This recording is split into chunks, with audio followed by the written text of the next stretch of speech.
Good morning 8th class student.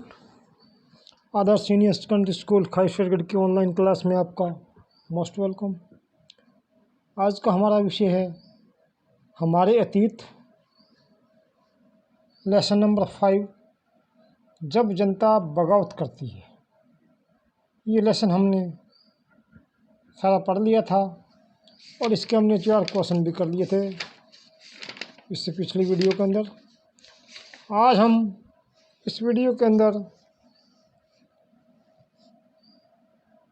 Question number 5 करेंगे, लेकिन इससे पहले आपसे रिक्वेस्ट है कि ये वीडियो आपको पसंद आए तो इसे शेयर और लाइक ज़रूर करें। तो आज हम करते हैं क्वेश्चन नंबर 5। क्वेश्चन नंबर 5 है, मई 1857 से पहले भारत में अपनी स्थिति को लेकर अंग्रेज शासकों के आत्मविश्वास के क्या कारण थे। कहने का अर्थ है कि 1857 की क्रांति से पहले अंग्रेज भारत के अंदर आ गए थे और उनके अंदर बड़ा आत्मविश्वास था। वो आत्मविश्वास किस कारण था उसके बारे में हमें इसके अंदर बताना है। तो उत्तर इसका जो बनेगा वो मैं पढ़ रहा हूँ, वो आपको नोटबुक पे लिखना है। 18वीं सदी के मध्य से राजाओं और नवाबों की ताकत छिनने लगी थी। उनकी सत्ता और सम्मान दोनों खत्म होते जा रहे थे। बहुत सारे दरबारों में रेजिडेंट तैनात कर दिए गए थे। स्थानीय शासकों की स्वतंत्रता घटती जा रही थी। उनकी सेनाओं को भंग कर दिया गया था। उनके राजस्व वसूली के अधिकार भी और इलाके एक एक करके छीने जा रहे थे। बहुत सारे स्थानीय शासकों ने अपने हितों की रक्षा के लिए कंपनी के साथ बातचीत भी की थी। उदाहरण के लिए झांसी की रानी लक्ष्मीबाई चाहती थी कि कंपनी उसके पति की मृत्यु के बाद उसके गोद लिए हुए पुत्र को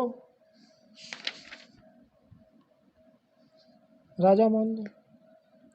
पेशवा बाजीराव द्वितीय के दत्तक पुत्र नाना साहब ने भी कंपनी से आग्रह किया कि उनके पिता को जो पेंशन मिलती थी वह मृत्यु के बाद उन्हें मिलने लगी। अपनी सहजता और सैनिक ताकत के नशे में चोर कंपनी ने इन सभी आवेदनों को ठुकरा दिया। अवध की रियासत अंग्रेजों के कब्जे में आने वाली आखिरी रियासतों में से थी। 1801 में अवध पर एक सहायक संधि थोपी गई और 1856 में अंग्रेजों ने उसे अपने कब्जे में ले लिया। गवर्नर जनरल डलहौजी ने ऐलान कर दिया कि रियासत का शासक उसका शासन ठीक ढंग से नहीं चलाया जा रहा, इसलिए शासन को दुरुस्त करने के लिए ब्रिटिश प्रभुत्व जरूरी है। कंपनी ने मुगलों के शासन को खत्म करने की पूरी योजना बना ली थी। कंपनी द्वारा जारी किए गए सिक्कों पर मुगल शासकों का नाम हटा दिया गया था। 1849 में गवर्नर डलहौजी ने ऐलान कर दिया कि बहादुर शाह जफर की मृत्यु के बाद बादशाह के परिवार को लाल किले से निकालकर उसे दिल्ली में कहीं और बसाया जाएगा। 1856 में गवर्नर जनरल कैनिंग ने भी फैसला किया कि बहादुर शाह जफर आखिरी मुगल बादशाह होंगे और उनकी मृत्यु के बाद उनके किसी वंशज को बादशाह नहीं माना जाएगा, उन्हें केवल राजकुमारों के रूप में ही मान्यता दी जाएगी। इस प्रकार इस प्रश्न से हमें पता चलता है कि अंग्रेजों ने धीरे धीरे भारतीय राजाओं का शासन था ना वो सारा अपने कब्जे में ले लिया था। यही उनके सपने थे कि हम संपूर्ण भारत के ऊपर अधिकार करें। आगे आता है क्वेश्चन नंबर 6। बहादुर शाह जफर द्वारा विद्रोहियों को समर्थन देने से जनता और राज परिवारों पर क्या असर पड़ा। यानी जो विद्रोही थे उन्होंने सभी ने एकत्रित होकर बहादुर शाह जफर को अपना नेता घोषित कर लिया था। तो उसके बारे में क्या कुछ हुआ था ये हमें इसके अंदर पढ़ना है।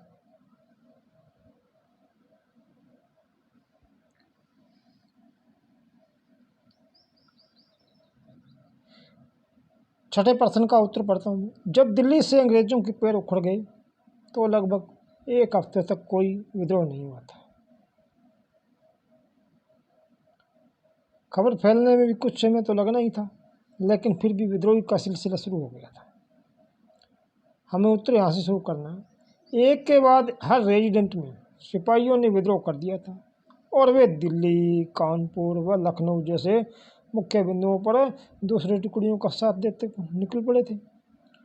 उनके देखा देखी कस्बों और गांव के लोग भी बगावत के रास्ते पर चलने लग गए थे।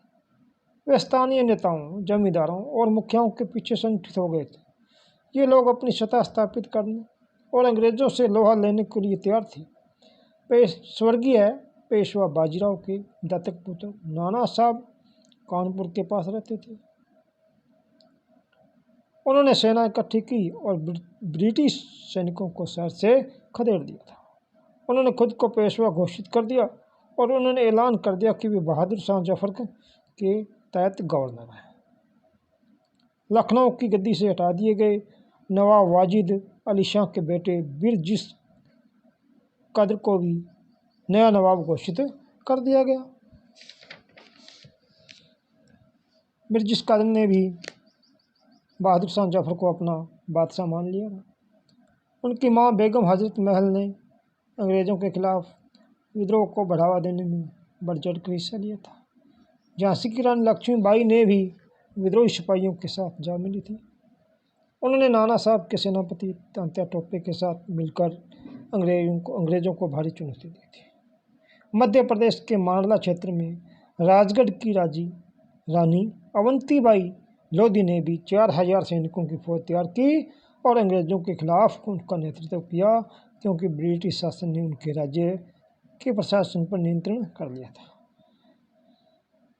इस प्रश्न के अंदर हमें पता चलता है कि जो सभी विद्रोही थे ना, वो सारे के सारे इकट्ठे होकर बहादुर शाह जफर को अपना नेता घोषित किया था। आगे आता है क्वेश्चन नंबर 8वां। 7th क्वेश्चन हमें नहीं करना, 8वां क्वेश्चन करेंगे। 8वां क्वेश्चन पेज नंबर 60 पे बनता है। 8वां क्वेश्चन है कि 1857 की बगावत के फलस्वरूप अंग्रेज़ों की नीतियाँ किस प्रकार बदली। कहने का अर्थ है कि भारत के ऊपर दोबारा अंग्रेज़ों का शासन हो गया था और पिछली हार से अंग्रेज़ों को कुछ ज्ञान मिला था। उन्होंने अपनी नीतियों में बदलाव किया था, तो वो क्या क्या थे। नंबर 1, अंग्रेज़ों ने अहम बदलाव किए थे, वो निम्नलिखित इस प्रकार है। नंबर 1, जहाँ तक मैं पढ़ूँगा वहीं तक आपको लिखना है, सारे लिखने की जरूरत नहीं है।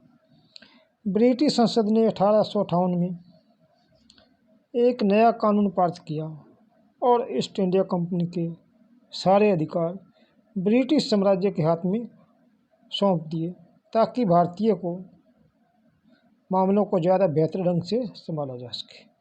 ब्रिटिश मंत्रिमंडल में एक सदस्य को भारत मंत्री के रूप में नियुक्त किया गया। उसे भारत के शासन से संबंधित मामलों को संभालने का जिम्मा सौंपा गया। उसे सलाह देने के लिए एक परिषद का गठन किया गया, जिसे इंडिया काउंसिलिंग कहा जाता था। भारत के गवर्नर जनरल को वायसराय का ओहदा दिया गया। नंबर 1 आपको यहीं तक लिखना है। नंबर 2, देश के सभी शासकों को भरोसा दिया गया कि भविष्य में कभी भी उनके भू क्षेत्र पर कब्जा नहीं किया जाएगा। उन्हें अपनी रियासत अपने वंशजों यहाँ तक कि दत्तक पुत्रों को सौंपने की छूट दे दी गई, लेकिन उन्हें इस बात के लिए भी प्रेरित किया गया कि वे ब्रिटेन की रानी को अपना अधिपति स्वीकार करें। नंबर 3, सेना में भारतीय सिपाहियों का अनुपात कम करने और यूरोपीय सिपाहियों की संख्या बढ़ाने का फैसला लिया गया। यह भी तय किया गया कि अवध, बिहार, मध्य भारत और दक्षिण भारत से सिपाहियों को भर्ती करने की बजाय अब गोरखा, सिखों और पठानों में से भी ज़्यादा सिपाही भर्ती किए जाएंगे। नंबर 4, मुसलमानों की ज़मीन और संपत्ति बड़े पैमाने पर जब्त की गई। उन्हें संदेह व शत्रुता भाव से देखा जाने लगा था। अंग्रेजों को लगता था यह विद्रोह उन्होंने ही खड़ा किया था। नंबर 5, अंग्रेजों ने फैसला किया कि वे भारत के लोगों के धर्म और सामाजिक रीति रिवाजों का सम्मान करेंगे। नंबर 6, भूस्वामियों और जमींदारों की रक्षा करने तथा जमीन पर उनके अधिकारों को दायित्व देने के लिए नीतियाँ बनाई गई थी। तो ये उन्होंने 6 बदलाव किए थे। तो आपको ये क्वेश्चन यहीं तक लिखना है और ये क्वेश्चन आपको नोटबुक पे लिखने हैं। आगे की वीडियो के अंदर हम आगे वाला लेसन पढ़ेंगे। तब तक के लिए इतना काम आपको करना है। धन्यवाद।